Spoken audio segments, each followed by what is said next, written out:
should go right to jail! And Justice for All, 1979, wasn't supposed to work. It was too chaotic, too weird, too unhinged. But somehow, it did. And behind the scenes, career suicide decisions, method acting madness, a helicopter crash so fake it's legendary. Here are 20 weird facts about and Justice for All You Didn't Know. And they're stranger than Al Pacino's courtroom meltdown. Fact 1. The career decision that cost Al Pacino an Oscar. Al Pacino turned down Kramer vs. Kramer to star in this courtroom drama. The cosmic joke? Dustin Hoffman won the Oscar for the exact role Pacino rejected, beating Pacino on Oscar night. Imagine watching your backup choice win the trophy you could have had. Pacino was simultaneously considering both films when he chose this legal chaos over family drama. The decision haunted him for years, proving sometimes the road not taken leads straight to golden statues. But without this choice, we'd never have gotten that legendary "you're out of order" scene. Sometimes the biggest mistakes create the best art.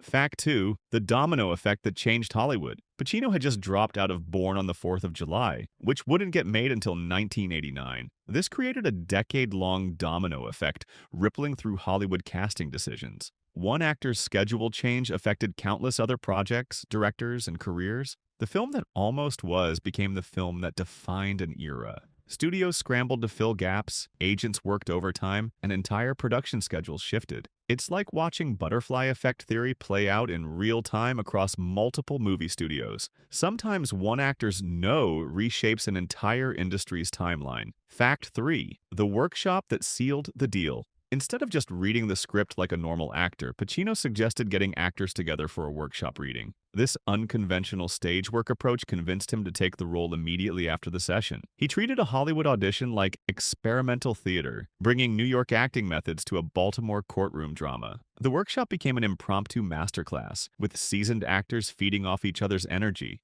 It was method acting meets group therapy meets career-defining moment. Sometimes the best decisions happen when you throw out the rulebook entirely. Fact 4. The budget that nobody saw coming. Made for just $4 million, it grossed over $33.3 million in North America alone. It became the 24th highest-grossing film of 1979, a financial success that shocked everyone involved. The modest budget forced creative solutions that made the film grittier and more authentic. Every dollar was stretched, every scene mattered, every performance had to count. Studios love these surprise hits because they prove you don't need massive budgets to create cultural impact. Sometimes constraints breed the most innovative storytelling. The film's success launched careers and proved courtroom dramas could be box office gold. Fact 5. When an entire city becomes your accomplice, Baltimore Mayor William Donald Schaefer and the Film Commission fully supported production, spending $1.5 million locally. They essentially turned the entire city into a willing accomplice for this scathing critique of the American legal system. City officials opened courthouse doors, provided police escorts, and cleared streets for a movie that would savage the very system they represented. It's beautifully ironic. Government officials helping create a film that exposes government corruption. The collaboration was so extensive that Baltimore practically became a character in the movie. Sometimes the best satire gets made with help from its own targets. Fact 6. When your acting teacher becomes your movie grandfather, Lee Strasberg took his small role specifically to help his student, Al Pacino, worried he was being typecast. The legendary acting guru became Pacino's on-screen grandfather while simultaneously being his real-life mentor. Imagine having your most intimidating teacher watch you perform, then having to call him Grandpa on camera. Strasberg saw Pacino getting trapped in intense, brooding roles and wanted him to explore different emotional territory. The relationship was beautifully complex. Mentor guiding student while playing family. It was method acting meets actual mentoring, creating authentic chemistry that translated perfectly to screen. Sometimes the best performances come from real relationships. Fact 7. The improvisation problem that drove everyone crazy. Pacino frequently ad-libbed because he was slow at learning lines and wanted spontaneity, but his constant improvisation interfered with other actors' carefully prepared performances. His own mentor, Lee Strasberg, had to intervene. Al, learn your lines, darling. The irony is perfect, the method acting guru telling his star student to follow the script. Other actors struggled to keep up with Pacino's unpredictable changes, creating genuine tension that enhanced the film's chaotic energy. Sometimes the best direction comes from your harshest critics. The improvisation added authenticity but nearly derailed production schedules. Fact 8. A Broadway legend's final bow gets overshadowed. This was Sam Levine's final screen performance, ending a 6-decade career. Levine had originated Nathan Detroit in the 1950 Broadway production of Guys and Dolls. A theater legend's last act was getting completely overshadowed by Pacino's courtroom meltdown. Imagine creating one of Broadway's most iconic characters, then watching your movie farewell get buried under another actor's scenery chewing. Levine deserved a better send-off, but sometimes cinema history has its own priorities. His final performance was solid, professional, and utterly forgotten. Sometimes even legends become footnotes to someone else's breakthrough moments. Fact 9. Jeffrey Tambor's Baptism by Fire. This was Jeffrey Tambor's first feature film, making his movie debut as a lawyer having a nervous breakdown. Talk about jumping into the deep end of method acting madness. Most actors ease into film work with small supporting roles. Tambor went straight from theater to portraying mental collapse opposite Al Pacino. The pressure must have been crushing, but he delivered a memorable performance that launched his film career. Sometimes the best training is getting thrown into the chaos and learning to swim. His debut performance proved he could hold his own against seasoned film veterans. Fact 10. The storyline that disappeared. Christine Lottie's character storyline dilutes without explanation, robbing the film of important commentary about rigid legal interpretations. Her scenes were apparently heavily edited or rewritten during production, leaving plot threads dangling. It suggests the film had even more ambitious social commentary that got lost in editing. Sometimes the most interesting stories end up on the cutting room floor. Her reduced role hints at a more complex narrative about women in the legal system. The missing storyline represents roads not taken, themes unexplored, and conversations that might have changed the film's legacy entirely. Fact 11. The scene that required 26 takes of public madness. Pacino practiced the iconic "you're out of order" seen 26 times at the courthouse steps. Imagine being a Baltimore passerby witnessing Al Pacino screaming at a building wall repeatedly for hours. Each take built intensity, with Pacino finding new levels of rage and desperation. Bystanders probably thought they were witnessing a real mental breakdown, not movie magic. The repetition created muscle memory, making the final performance feel spontaneous, despite extensive preparation.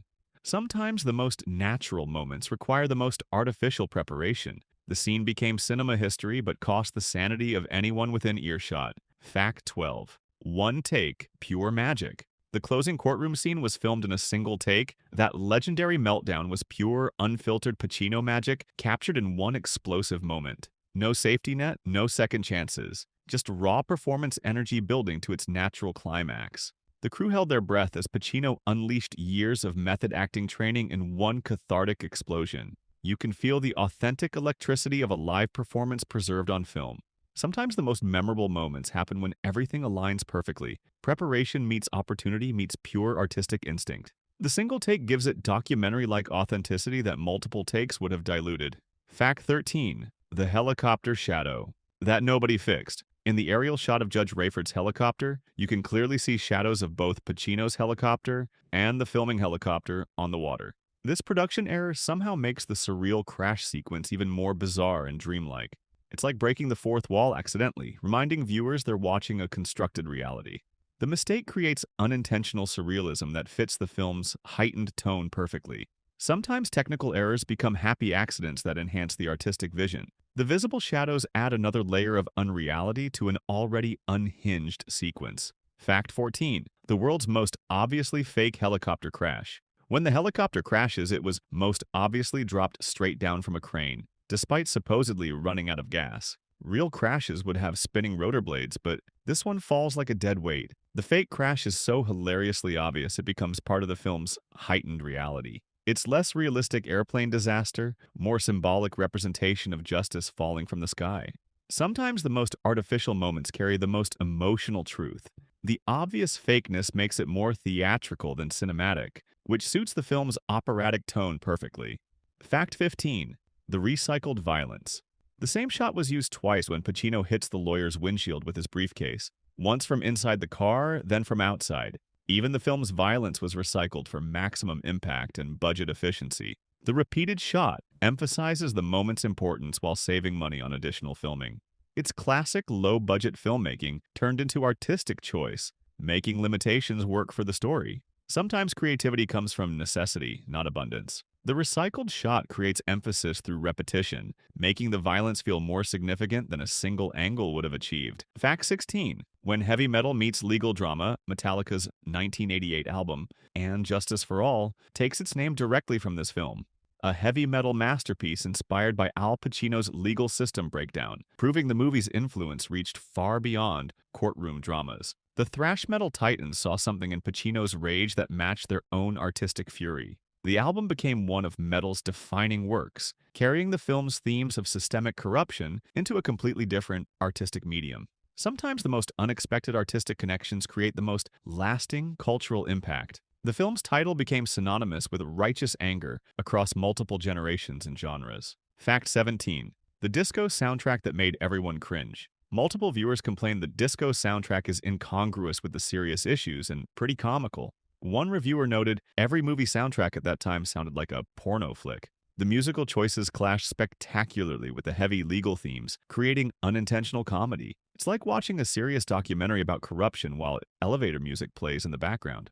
The soundtrack dates the film more than any fashion or hairstyles could. Sometimes the most period-specific elements become the most distracting decades later. The disco beats undermined dramatic moments that should have been devastating. Fact 18. The review that called everyone clinically insane. Vincent Canby of the New York Times described the cast performances as so hysterical, he wouldn't trust one of them to see The Sound of Music unless accompanied by a parent or adult guardian. He essentially called the entire movie clinically insane, questioning the mental stability of everyone involved. It's one of cinema's most brutal reviews disguised as child safety advice. Canby saw performances so over the top they broke the sanity meter.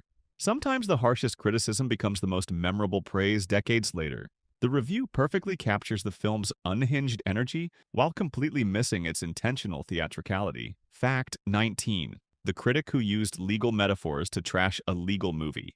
One critic dismissed it as commercial as a 60-second K-tel ad, utterly devoid of substance, as a lawyer's opening statement. The irony is perfect, using legal metaphors to destroy a legal movie, creating accidental poetry and pure hatred. The reviewer became what they criticized, making empty arguments while attacking the film for making empty arguments. It's criticism that eats its own tail, becoming performance art through pure vitriol. Sometimes the most savage reviews reveal more about the critic than the work being criticized. The legal language makes the attack feel more authoritative while being equally superficial. Fact 20. Decades ahead of its time.